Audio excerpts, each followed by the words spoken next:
The last exercise in lesson number 4 requires from you creating a sales map for EU countries and also showing sales for specific addresses described by latitude and longitude.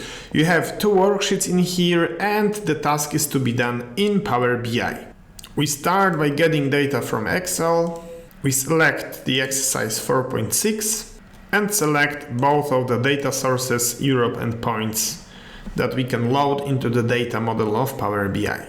Both exercises are rather simple. The first one, we can use the field map to show sales by country, and the sales will go as the conditional formatting using color scale.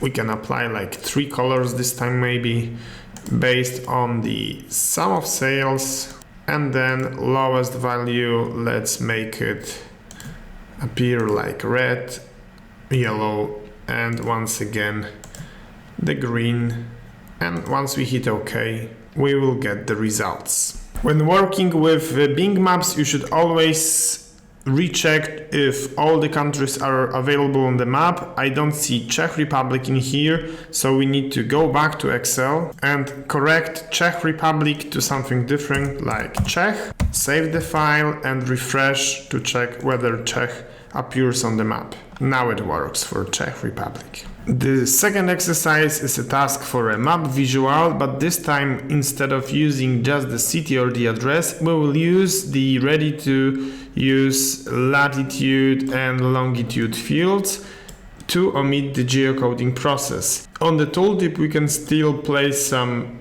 other information like address and city, and on the sides the sales. And now we can have a look on the maps which were not geocoded by Bing Maps, but instead we used the ready-to-use latitude and longitude.